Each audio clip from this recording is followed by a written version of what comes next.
자, 하나님께서 애굽에서 종살이하던 이스라엘 백성을 자유하게 하시고 광야의 시내산에서 그들을 만나시고 이제 모세를 통해서 율법을 주셨어요. 이스라엘 백성들은 그때부터 이제 모세 율법을 지키는데 뭐 잘 지키던 때도 있고 잘 못 지키던 때도 있고 아예 안 지키던 때도 있었습니다. 그래서 북이스라엘이 멸망을 당하기도 하고 남유다는 바벨론으로 끌려가서 지구상에서 이 이스라엘 민족이라는 것은 이스라엘 나라라는 것은 사라진 것처럼 보이기도 했습니다. 그럼에도 불구하고 하나님께서 모세를 통해 주신 그 모세의 율법은 사라지지 않았습니다. 포로기 이후에 다시 유대로 돌아온 이스라엘 사람들, 유대 백성들은 더 열심히 지켜보겠다고 장로들의 유정까지 만들어 지키기 시작했고, 그렇게 모세가 율법을 준 후로 예수님 시대까지 무려 약 1450년, 거의 1500년 정도의 시간이 흐르면서도 모세의 율법을 계속해서 지켜갔어요. 그리고 그 후로 또 2000년이 지난 지금 오늘 이 시대에도 정통 유대인들은 그 모세의 율법을 여전히 읽고 또 따르려고 하고 있습니다. 그렇다면 지금 오늘 이 시대를 보면 율법이 주어진 지 총 3,500년이 된 거예요. 그런데도 여전히 그 율법이 지켜지고 있다 하는 것을 우리가 볼 수 있습니다.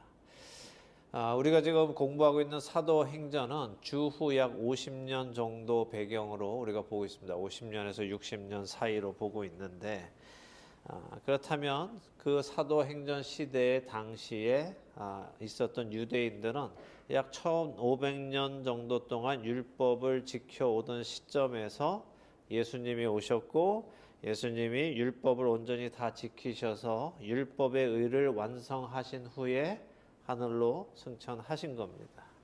자, 분명히 예수님께서 십자가 위에서 죄값을 치르시고 자신들을 자유하게 하셨다는 복음을 들었음에도 불구하고 지난 1500여 년간 조상들이 지켜오던, 또 자신들은 태어났을 때부터 이미 8일째부터 할례를 받으면서 지켜오던 그 모든 율법들, 그렇게 해야 한다고 배워왔던 그 모세의 율법들을 어느 한순간에 하루아침에 안 지켜도 된다라고 말하는 것은 쉬운 일이 아니에요.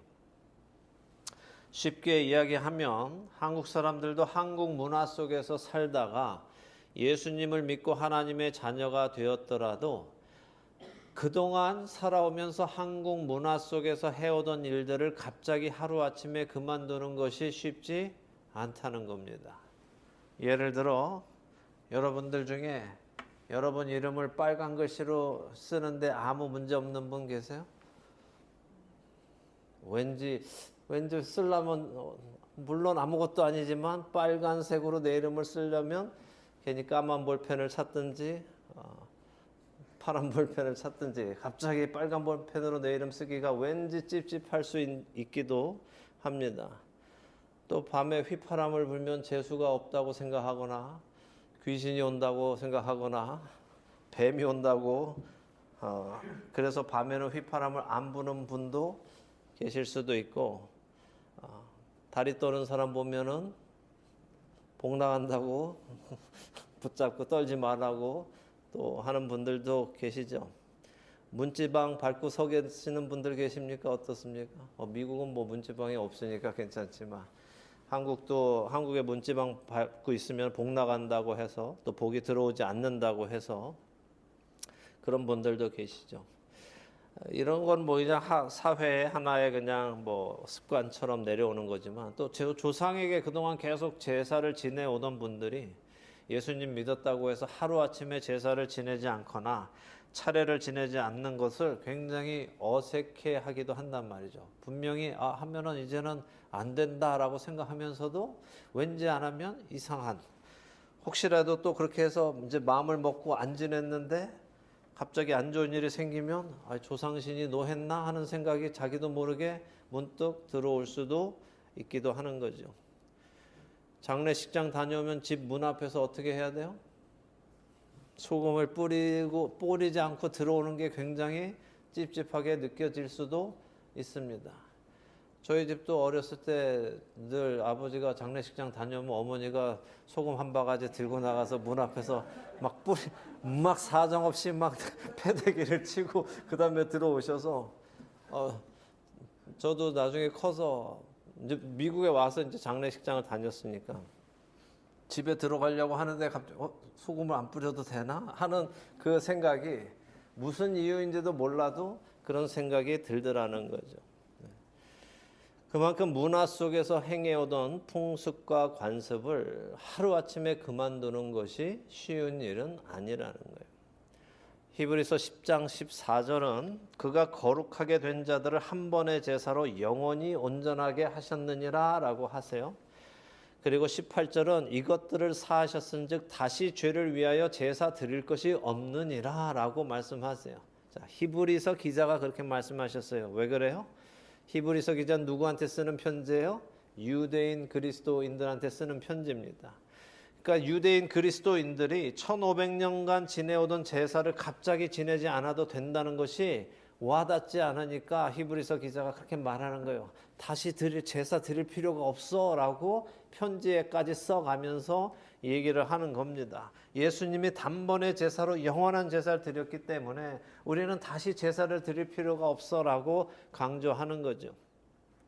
그런데 여전히 그 사람들 중에는 모세의 율법을 지켜야 한다고 생각하는 사람들이 적지 않았기 때문입니다. 그리고 이런 생각이 초대 교회에 적지 않은 혼란을 가지고 왔습니다. 특히 이방인들에게 복음이 전해지면서 유대인 성도들이 이방인들이 예수님을 믿고 하나님의 자녀가 되었다면 그 전까지 예수님 오시기 이전에도 이방인들이 하나님을 믿고 싶으면 유대교로 개종을 했던 것처럼 모세의 율법을 지켜야 한다라고 생각했기 때문에 이방인 성도들에게 다니면서 예수님을 믿는 유대인들이 모세율법 지켜야 합니다. 모세율법 지켜야 합니다. 라고 강조한 사람들이 적지 않았다는 거예요. 오늘 우리가 함께 볼 사도행전 15장에는 바로 이 문제를 놓고 혼란스러워하고 있는 교회에 그 기준을 세워주시는 아주 중요한 내용이 기록되어 있습니다.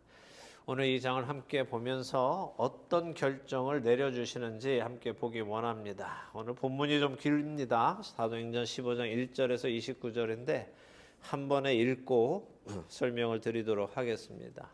1절부터 읽겠습니다.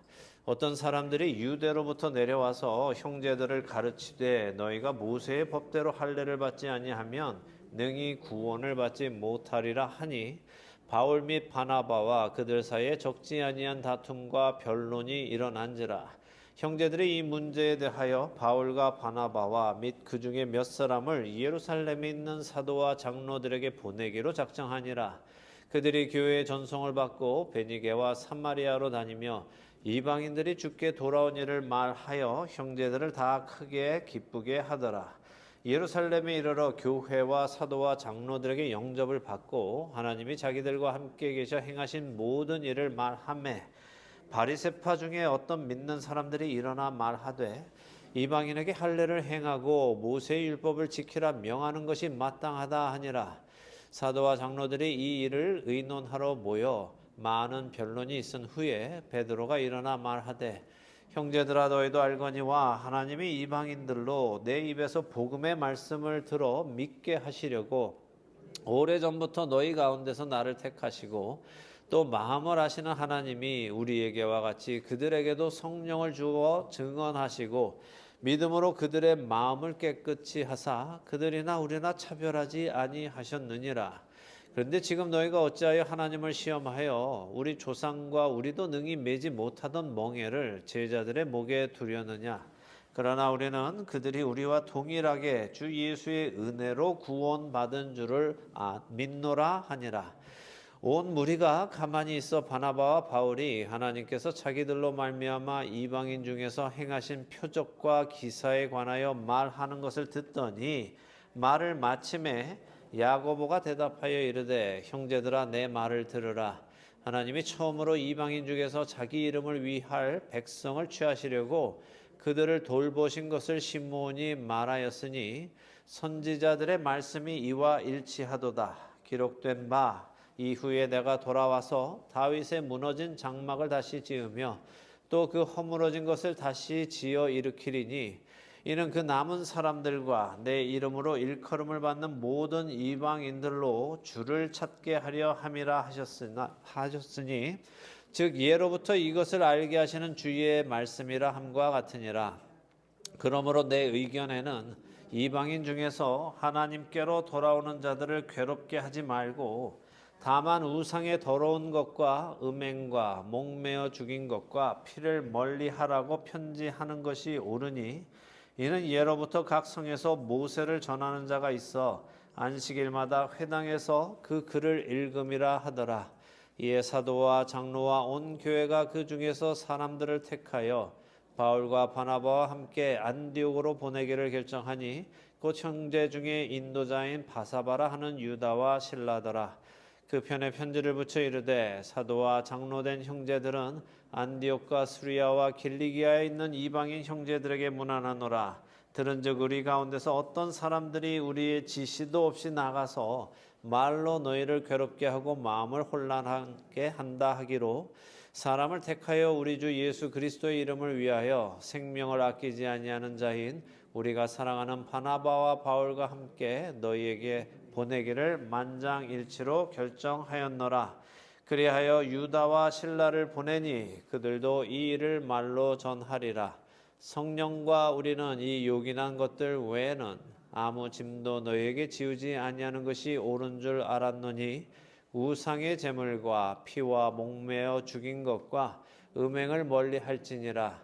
이에 스스로 삼가면 잘 되리라. 평안함을 원하노라 하였더라. 아멘. 자, 길지만 내용은 쉽죠? 이해가 다 되실 거예요. 어떤 일이 일어나고 있는지 머리에 그림이 그려주셨을 겁니다. 자, 말씀드린 것처럼 예수님을 받아들인 유대인들 중에 어떤 사람들이 유대로부터 이방인 선교의 중심인 안디옥 교회로 와서는 모세의 법대로 할례를 받지 않으면 능히 구원을 받지 못한다라고 가르쳤습니다. 여기 1절에 모세의 법대로라고 할 때 법대로라는 원어는 헬라어에서 볼 때 율법을 얘기할 때는 노모스라는 단어를 써요. 노모스. 모세의 율법 하면 노모스라고 합니다. 근데 여기서 모세의 법대로 할 때는 노모스가 아니고 에도스라는 말이에요. 에도스는 영어의 에틱스의 기본이 돼서 윤리, 관습 이런 말입니다. 그러니까 율법은 노모스이고 관습은 에도스인데 지금 여기 1절에 사람들이 요구하는 것은 율법이 아니라 에도스, 그러니까 관습을 지켜라라고 말한 겁니다. 그러니까 모세의 관습대로 할례를 받아야 한다고 요구한 거예요. 그렇지 않으면 구원을 받지 못한다라고 가르쳤어요. 자, 그럼 이들은 왜 율법이라고 하지 않고 관습이라고 했는가? 그것은 이 사람들도 머리로는 알고 있는 거예요. 율법을 지켜야 한다라고 말할 수 없다는 것을 이 사람들이 알고 있다는 겁니다. 이미 예수 그리스도께서 십자가에서 모든 율법의 의를 이루셨기 때문에 율법을 지켜야 한다라고 노모스를 지켜야 한다라고 말할 수 없다는 것을 알지만 그래도 지난 1500년 동안 해왔던 관습, 풍습, 그 에도스까지도 안 지켜도 된다는 것은 왠지 이상하게 느껴져서 그렇다는 거죠. 그래서 이들은 갈라디아 교회에 나타났던 거짓 형제들과는 조금 다릅니다. 갈라디아 교회에 와서 모세의 율법을 지켜야 한다고 주장했던 사람들은 사도 바울에 의해서 그들은 거짓 형제들이다라고 판단을 받았어요. 그러니까 그들은 사도들에 의해서 이단이라고 정죄를 받았고 그들은 교회 안에 들어오지 못하게 되었습니다. 그런데 지금 여기 사도행전 15장에 나오는 유대인들은 그런 이단은 아닌 거예요. 이들은 그냥 관습을 지켜야 된다라고 말한 겁니다. 그러니까 이들이 하려는 말은 너희가 이방인이지만 안디옥 교회에 와서 너희가 이방인이지만 예수님을 통해 하나님의 자녀가 되었으면 유대인처럼 할례를 받아야 돼. 그 일을 해야 돼라고 말한 거죠. 그래서 이들은 아직 복음을 온전하게 이해하지 못한 자들이지 이단은 아닌 겁니다. 바로 이런 이유로 그 사람들과 바울 및 바나바 사이에 적지 않은 다툼과 변론이 일어났다라고 하시는 거예요. 자, 그런데 그들의 그런 다툼과 변론을 듣고 있던 안디옥 교회 성도들이 뭐라고 하는가 하니 이 문제에 대해서 예루살렘 본교회에 가서 상의를 하시고 답을 좀 얻어오세요 하고 바울과 바나바에게 부탁을 한 거예요. 이것은 무엇을 의미하느냐? 자, 안디옥 교회 성도들이 이방인 교회 성도들이 들어보았을 때도 모세의 관습대로 할례를 받아야 한다는 말이 터무니없는 말처럼 들리지 않았다는 거예요. 그럴듯하게 들린 거죠. 우리도 그래야 하는 것 아닌가 하는 생각이 든 겁니다. 그렇지만 바울이 그동안 바울과 바나바가 알려준 바로는 그렇지 않다는 건데 지금 한쪽의 사람들이 와서 그래도 관습은 지켜야 돼 라고 하니까 이들이 무엇이 맞는지 좀 혼란스러워진 겁니다. 그래서 이로 인해서 바울과 바나바가 예루살렘 본교회로 이 문제를 논의하기 위해서 올라갔습니다. 이렇게 올라가서는 교회의 리더들에게 하나님께서 자신들에게 행하신 일, 곧 이방인들에게도 복음을 전하게 하셨고 그들에게도 구원을 주셨음을 보고했습니다. 그랬더니 바리새파 중에 믿는 사람이 일어났어요. 바리새파인데 예수님 믿었어요. 근데 이 사람도 여전히 바리새파 속에 살고 있는 거죠. 그래서 그 사람이 일어나서 하는 말이 이방인들도 할례하고 모세의 율법을 다 지켜야 합니다라고 말했어요. 이 사람이 말하는 율법은 아까 말씀드린 노모스예요. 에틱스가 아니고 에도스가 아니라 노모스, 율법 다 지켜야 됩니다라고 말한 겁니다. 그러니까 바리새파답게 그들은 예수님 믿어도 여전히 모세의 율법 모두를 지켜야 한다라고 생각하고 있는 거죠. 이처럼 사람들은 자신들이 자라온 그 환경, 관습에서 벗어나기가 힘든 거예요. 이 사람이 이단이다 아니다가 아니라 지금 예수님을 믿고 있고 예수님을 구세주로 영접했음에도 불구하고 이처럼 혼란스럽다는 것을 여러분이 생각하셔야 되는 겁니다. 그리고 이런 모습은 당시뿐만 아니라 오늘 우리 시대에도, 오늘 우리 시대 교회에서도 얼마든지 찾아볼 수 있습니다. 방언을 해야 구원받는다고 하는 교단도 있고 특정 교단에 속해야만 구원받는다는 교회도 있습니다.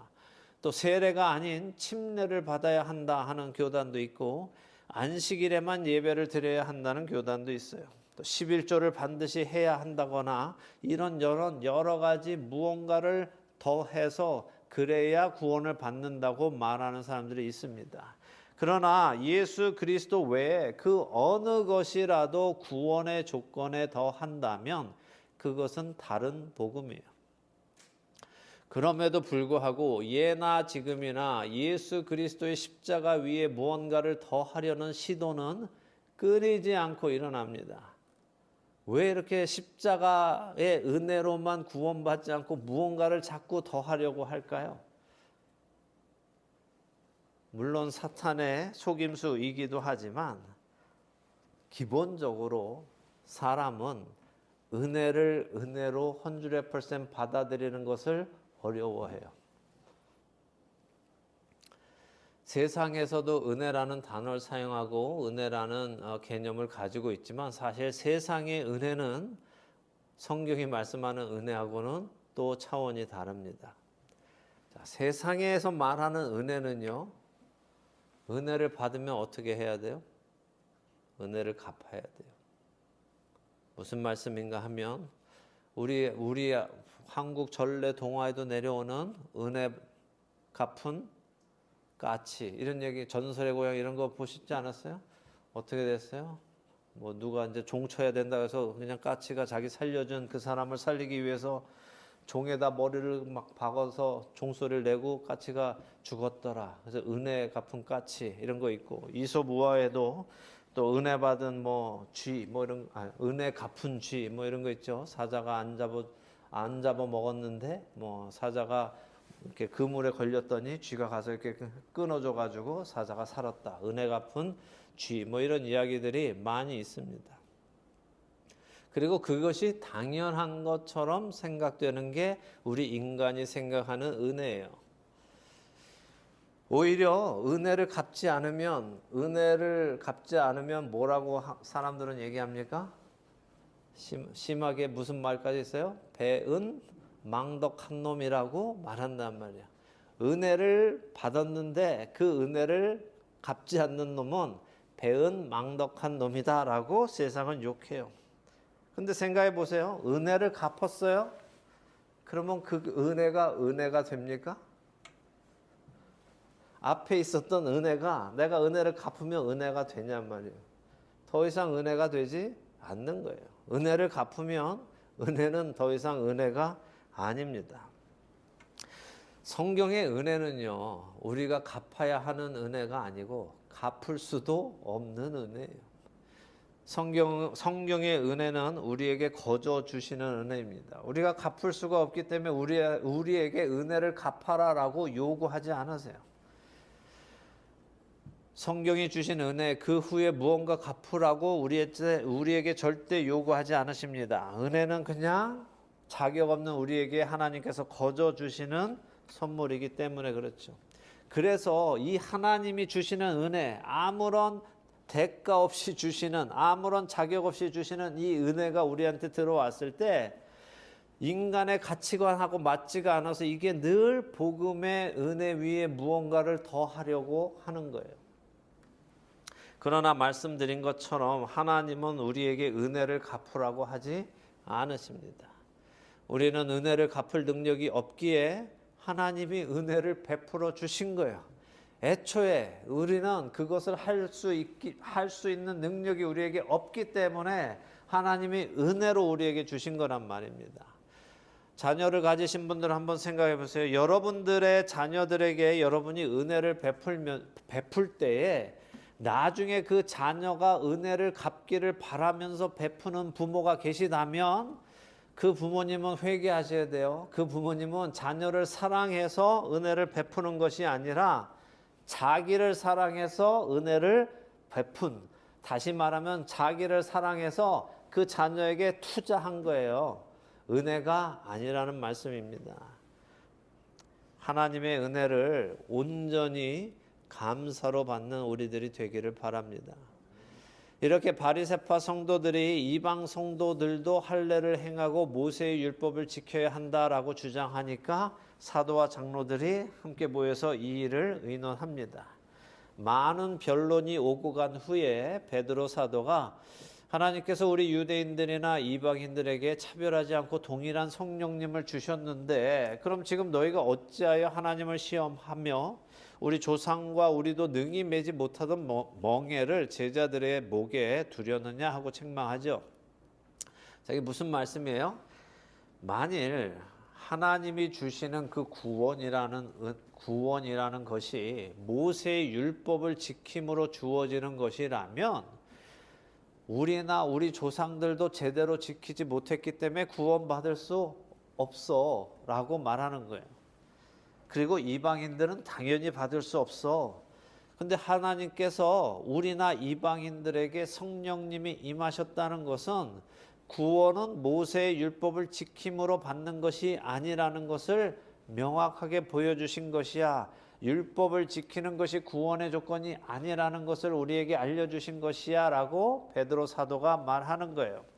그래서 11절에 그들이 우리와 동일하게 무엇으로요? 주 예수의 은혜로 구원받는 줄을 믿노라 라고 베드로가 말합니다. 베드로의 발언 이후에 바나바와 바울도 자신들이 본 성령님의 행하신 표적과 기사를 설명했어요. 이 이야기를 다 듣고 나니까 예루살렘 교회의 대표인 야고보 사도가 이 일을 정리해 줍니다.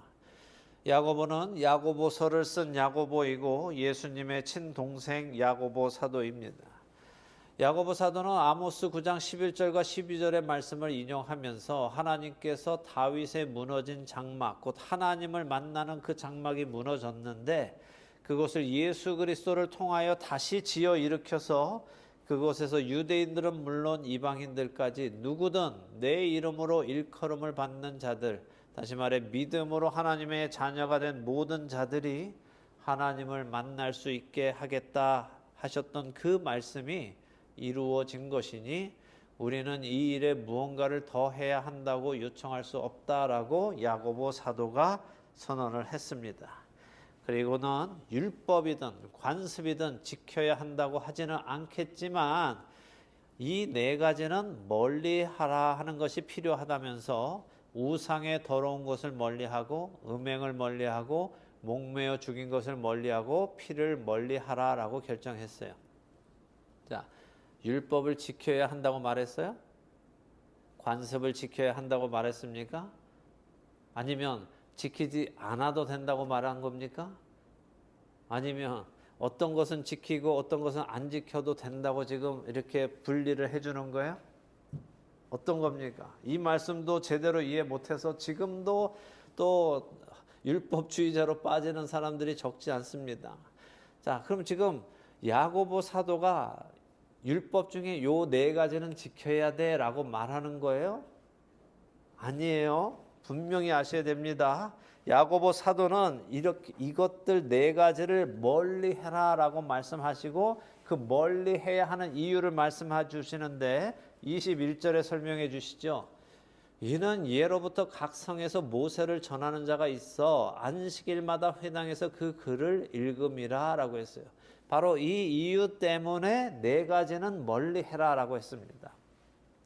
그러니까 무슨 의미인가 하면 이방인들이 사는 지역에도 흩어진 유대인들이 가서 살면서 회당을 만들었죠. 회당을 만들어서 그곳에서 하나님을 섬기는데 안식일마다 거기에 모여서 모세의 율법을 읽고 가르치고 배우는데 그곳에 이방인들 중에도 하나님을 알고자 하는 자들이 오고 이제 이렇게 예수 그리스도를 그리스도로 믿게 된 성도들도 모이게 된다는 거예요. 그러니까 이들의 생각에는 유대인이라면 예수님을 믿게 된다면 유대인이든 이방인이든 함께 모여서 예배 드리는 게 당연하다고 생각하고 있는 거죠. 오늘 우리 시대는 어때요? 다 자기 언어별로 따로따로 모이죠. 우리는 여기 코리안 서비스로 모이고 잉글리시 서비스는 저기 모이고 스페니시 서비스는 그 다음 방에 모이고 이렇게 다 각자 다르게 모이지만 처음에는 그러지 않았다는 거예요. 처음에는 뭐 이방인이든 유대인이든 다 같이 모여서 함께 예배 드렸습니다. 자, 그래서 이렇게 함께 모여서 예배를 드릴 때 그 회당 안에는 아직 하나님을 믿지만 예수님을 그리스도로 영접하지 않은 자들도 있는 거죠. 바로 그곳에서 모세의 법이 그 많은 일들을 한다면 그것은 아직 예수 그리스도를 모르는 유대인들과 마찰을 일으키게 될 것이고 그렇게 되면 전도의 길이 막히고 덕이 되지 않기 때문에 그리스도를 통해서 하나님께로 돌아오는 자들에게 걸림돌이 될 것이니까 멀리 하라 하는 거예요. 금하는 것이 아니라 율법주의로 이것은 하면 안 된다라고 말하는 것이 아니라 멀리 하라라는 거죠. 이것은 우리에게 무엇을 말씀하시는 것인가 하면 모든 성도에게는 예수 그리스도를 통하여 자유가 주어졌어요. 근데 그 자유를 나의 유익을 위해 사용하지 말고 다른 자들의 유익을 위해 사용하라 하는 말씀인 거예요. 베드로전서 2장 16절에 뭐라고 하십니까? 너희는 자유가 있으나 그 자유로 악을 가리는 데 쓰지 말고 오직 하나님의 종과 같이 하라 하셨고 갈라디아서 5장 13절은 형제들아 너희가 자유를 위하여 부르심을 입었으나 그러나 그 자유로 육체의 기회를 삼지 말고 오직 사랑으로 서로 종노릇 하라라고 하셨어요. 그러니까 지금 이 네 가지를 멀리 하라라고 하시는 말씀은 율법으로 금하는 말씀이 아니라 여러분들이 그리스도 안에서 자유하지만 그 자유를 다른 사람들의 구원에 사용될 수 있도록 스스로 알아서 멀리 하십시오라고 하는 거예요. 우리에게 주어진 자유로 죄 짓는 데 사용하지 말고 다른 사람의 믿음에 도움이 되도록 사용하라는 말씀이고 필요하다면 나에게 있는 그 자유를 내려놓을 수 있는 자유까지 우리에게 있다는 것을 기억하라는 말씀입니다. 참된 자유는 내 마음대로 하는 것이 아니라 형제가 실족하지 않고 주님을 바라보게 하기 위해서 참는 자유까지 있는 거예요. 야고보 사도는 이렇게 결정을 한 후에 이 결정 사항을 온 교회, 유대인의 교회, 이방인의 교회 모두에게 편지를 써서 보내라고 지시합니다. 그리고는 아주 중요한 말씀을 하시는데 이 결정은 자신들의 인간적인 생각으로 내린 결정이 아니라는 겁니다. 28절에 야고보 사도가 뭐라고 하십니까? 성령과 우리는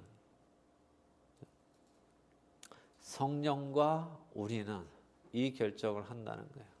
이 요긴한 것, 곧 다른 성도들에게 걸림돌이 될 만한 것들 외에는 아무 짐도 너에게 지우지 않는 것이 옳은 일이라고 결정했다라고 하죠. 그러니까 이 결정, 지금 이 네 가지를 멀리하라고 모든 교회에게 말하는 것은 누구의 결정이에요? 야고보 개인의 결정입니까?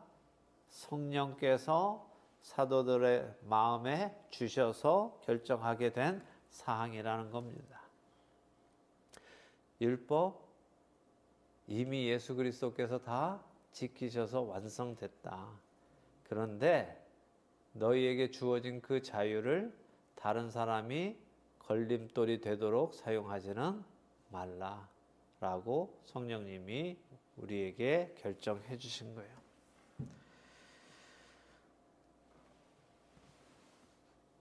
율법을 지켜야 구원받는 것 아닙니다. 받을 수 없습니다. 오히려 율법을 지키면 우리는 구원받을 수 없다는 것을 더욱 깊이 깨닫게만 되는 것입니다. 은혜를 갚기 위해서 이런저런 행위를 하지 마시기 바랍니다.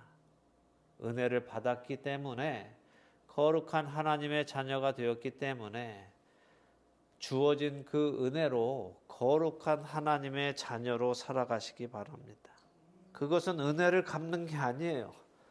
은혜를 갚는 게 아니라 내가 누군지 이제 내 정체성이 주 안에서 새로운 피조물이 되었다는 그 정체성을 깨달은 것이지, 주님이 나를 구원해 주셨으니까 내가 주님께 이렇게 저렇게 해드리겠다 하는 게 아니란 말입니다. 주님이 우리를 구원하신 것은 너는 이러한 자야 라고 우리에게 알려주셔서 우리가 그런 자로 그냥 살아가는 거예요.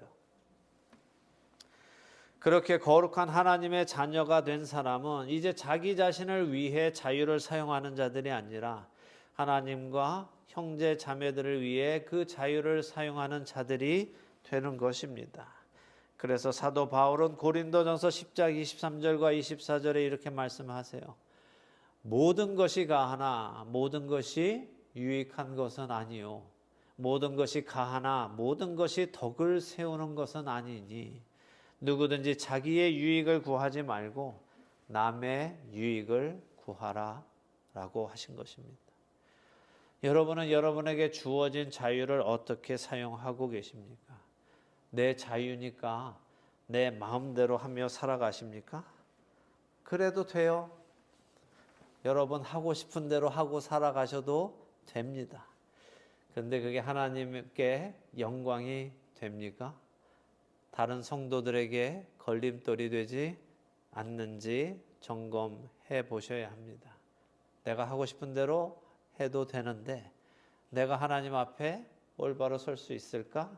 그것을 스스로 생각하시고 여러분의 자유를 사용하셔야 된다는 말씀입니다. 여러분에게는 모든 것이 가합니다. 허락되었어요. 모든 것이 유익하지는 않습니다. 모든 것이 덕을 세우지는 않습니다.